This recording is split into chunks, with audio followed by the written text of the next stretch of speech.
Thank you for watching the following presentation for the second 10th and 11th Street Viaduct Replacement Major Investment Study Public Meeting Open House. The following 15-minute presentation provides an introduction to the material being presented within the open house's display boards and informational handout. The mission of the South Dakota Department of Transportation is we provide a safe and efficient public transportation system. Additional information on the DOT's mission and vision is provided on their website at dot.sd.gov. The purpose of the second open house is to provide a brief study update, present preliminary concepts for the replacement of the 10th and 11th Street Viaduct, and gather public and stakeholder feedback.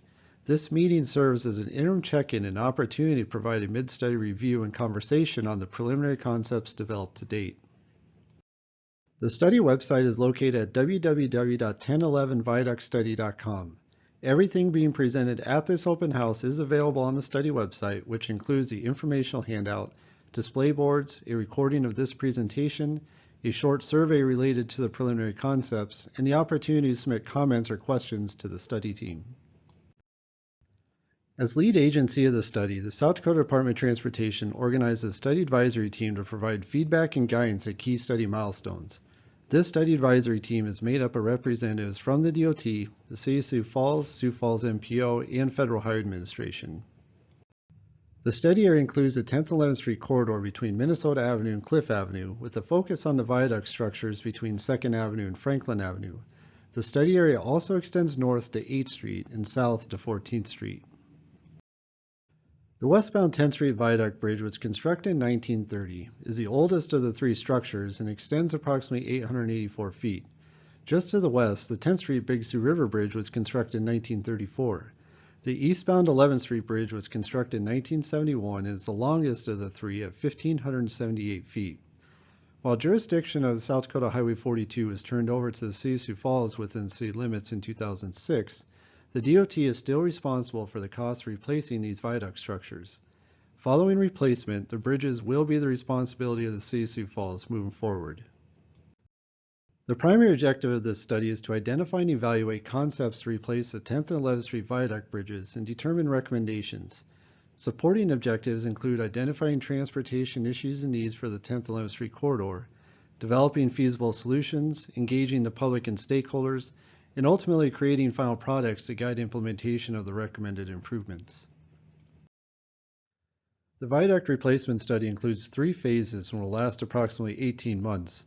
Phase 1 included the baseline conditions analysis, visioning, and identifying transportation-related issues and needs, and culminated with the December 2024 open house.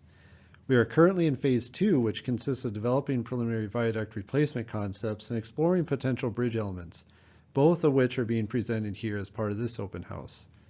In Phase 3, the study team will dive into more of the detailed refinement and evaluation of alternatives and ultimately develop preliminary recommendations. Towards the end of 2025, we will host a third open house to present preliminary recommendations for discussion and feedback. Environmental screening runs concurrently throughout this first part of the study before transitioning to the more detailed environmental analysis in 2026. And then following the study, the DOT will initiate design of the replacement projects. The westbound 10th Street Viaduct structures are tentatively programmed for replacement starting in 2032, and the eastbound 11th Street Viaduct structure is currently recommended for replacement starting in 2036. Under NEPA, we are required to define the purpose and needs of the project, which will be used as the basis for selecting alternatives.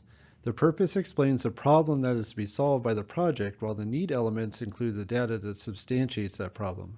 This purpose and needs statement explains why the project should be implemented.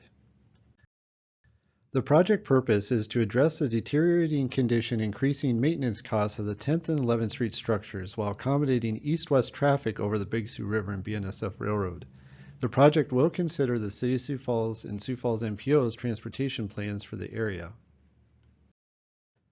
The project needs include deteriorating structure condition, increasing maintenance costs, geometric deficiencies, and transportation system linkage. The remainder of this presentation will give a high-level introduction to the materials being presented at the second open house. Please see the open house display boards and handout for additional information. The open house materials are grouped into 4 key categories: study background and guiding parameters, a recap of the first open house discussions, viaduct replacement concepts, and bridge types, substructures, and enhancement elements. This first section touches on study background information and guiding parameters for the conceptual design. Several display boards from the first open house are being shown again to provide information on planning studies completed to date in this study's baseline conditions analysis. These boards reiterate the importance of maintaining and improving east-west connectivity within the Sioux Falls metropolitan area and highlight key findings on how that is implemented through future projects such as this one. Through these previous planning studies, community surveys, and coordination with partnering agencies, the study team has identified several guiding parameters or requirements for the conceptual design. The first parameter is that the concepts maintain the 10th and 11th Street one-way pair and 3 lanes in each direction through downtown. This provides the necessary levels of capacity for traffic traveling to and through downtown, with benefits reaching into neighborhoods far beyond the downtown area. However, this doesn't mean that this corridor needs to turn into a high-speed expressway, as sufficient levels of capacity can be provided at low speeds, and these concepts establish a framework for facilitating multimodal travel and traffic calming measures. A second parameter is that the conceptual design must adhere to City of Sioux Falls engineering design standards for arterial streets, and that includes accommodating large trucks traveling on the corridor and turning to and from the corridor that are serving downtown businesses. A third parameter is that the 10th and 11th Street corridor will be grade separated from the railroad tracks. The study is consulted with BNSF Railway and Ellison Eastern and determined that an at-grade crossing is unlikely due to a variety of factors related to safety, corridor and downtown area mobility and reliability for all modes of travel, and BNSF requirements for new at-grade crossings. 2 display boards in the informational handout outline several environmental regulatory requirements this project must adhere to. Minimizing or even avoiding such things as fill within the floodway and floodplain and impacts to Section 4F and Section 6F lands are critical to the success of this project. These parameters play a significant role in determining feasibility of alignment alternatives, the extent to which 10th 11th Street can be lowered, and the evaluation screening of alternatives in the study's next phase. And finally, the informational handout and several display boards include sketches of what future improvements could entail. These sketches were developed to help frame discussions within the study advisory team and document our conversations and comments from the first open house. Several of these items are already included in the conceptual layouts, with others still to be incorporated in the study's next phase. This next section dives into an overview of the concepts being presented at this open house. We would first like to set expectations of what you will and will not see within the preliminary concepts. We'd like to stress that no recommendations have been developed at this point in the study. The concepts being presented today lay the foundation of the study's next phase, where we will get into details of the corridor and methodically build out, refine, and evaluate alternatives. With that, many of the details, such as specific bicycle and pedestrian connections, traffic calming, property and driveway impacts, and changes to surrounding park areas have not yet been incorporated into these concepts. However, we certainly encourage comments on these items, and you can review the What We Heard boards to get an idea of discussions to date. Elements of the 10th and 11th Street Viaduct replacement concepts are broken into 4 categories for purposes of this open house, which include bridge typical sections to establish a baseline and roadway section elements, alignment concepts, 10th Street and Franklin Avenue intersection sub-options, and profile concepts. The 3 bridge typical section options being considered maintain 3 travel lanes in each direction and reduce lane widths to 11 feet to help calm traffic. 4-foot inside and outside shoulders are included for snow storage and to meet DOT bridge design requirements. The primary differences between the 3 options center on where 10-foot wide sidewalks are located, whether they are on the south side of both bridges, to the inside of both bridges, or combined to create a 20-foot wide promenade when the bridges are pulled together. In each alignment concept, required bridge segments to span the Big Sioux River floodway and railroad are shown in dark orange. Light yellow segments are those where the roadway can be constructed on fill or embankment, but it could also be a bridge segment if desired. Orange and yellow hatch segments are those within the floodplain where constructing the roadway on fill would require additional analysis. While each concept shows a 10-foot sidewalk on the south side of 10th 11th Street in all concepts for consistency, all typical sections shown on the previous slide are still being considered. Each concept also includes an option for a river-level pedestrian bridge that has been shown in historical river greenway planning documents to date.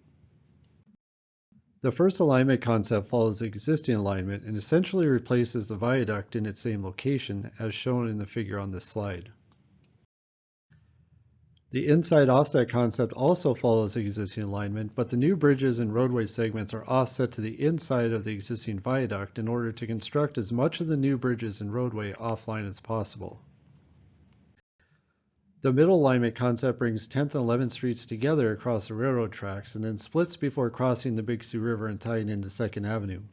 This concept is meant to open up space to the outside of the corridor and introduce horizontal curvature into the roadway to help calm traffic. And finally, the north alignment also brings 10th and 11th Streets together to cross the railroad tracks before 11th Street breaks away and heads southward towards 2nd Avenue through an S-curve within the park area and across the Big Sioux River. This concept brings in the highest level horizontal curvature of the four options. Two display boards highlight the alignment concepts through a perspective looking east from the downtown bus depot. This perspective provides a good comparison of the existing, middle, and north alignments and how they would track between 2nd Avenue and Franklin Avenue. For each alignment, there are three sub-options for the 10th Street and Franklin Avenue intersection. The first sub-option is an at-grade intersection, similar to the signalized intersection out there today. The second sub-option is grade separation, where 10th Street passes over Franklin Avenue. The third sub-option is a blend of the first two, where 10th Street eastbound continues over Franklin Avenue as an overpass, and westbound 10th Street ties into Franklin Avenue at an at-grade intersection.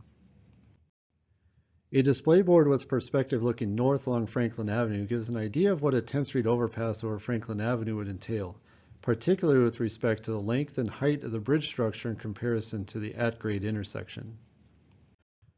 Roadway profile options illustrate how far 10th and 11th Street can be lowered west of the railroad overpass.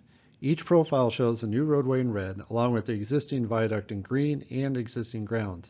The options also identify bridge segments, potential fill locations, bike trail crossings, and required bike trail and railroad clearance windows.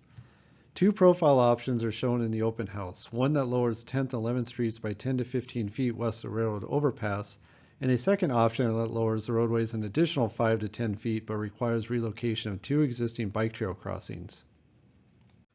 Supporting illustrations were also developed for the profiles to convey potential elevations of the future streets and highlight differences between potential roadway fill sections and open space under the bridges. This next section touches on the display boards related to bridge type, substructure, and enhancement elements. These bridge topics are in the very early stages of exploration and evaluation, but will become focal points in the study's next phase. For this open house, we wanted to highlight a few things that have been explored to date. The first bridge display board provides a high-level summary of 7 bridge types that are being considered as part of the study. Within the summary, you will see an example of each bridge type, the max span length between piers, a plane level price per square foot, and preliminary assessment of bridge aesthetics, environmental, constructability, cost, and maintenance. A second bridge display board explores bridge substructures with illustrations of typical pier types being considered. Examples of both tall and short piers for each type are shown. There are also 2 display boards in a series of slides with examples of bridge enhancement elements being considered. These examples include typical pier types, textures, pier enhancements, fascia treatments, railings, lighting, and placemaking opportunities.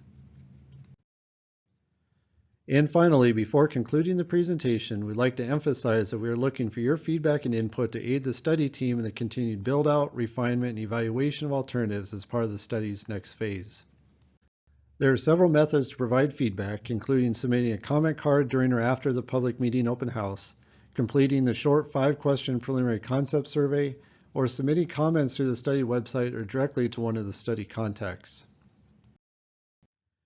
With that, we'd like to thank you for your interest in the 10th and 11th Street Viaduct Replacement Major Investment Study. We appreciate comments by Friday, May 30th, 2025 to allow for the study team to move efficiently into the third phase of the study. We'll be back in late 2025 to present preliminary recommendations for your review and feedback. If you have any questions, please feel free to reach out to the study contacts, Katrina Burkhardt with the South Dakota Department of Transportation, Shannon Austin with City of Sioux Falls, or John Wigan with HDR, or submit a question through the study website at www.1011viaductstudy.com. Thank you.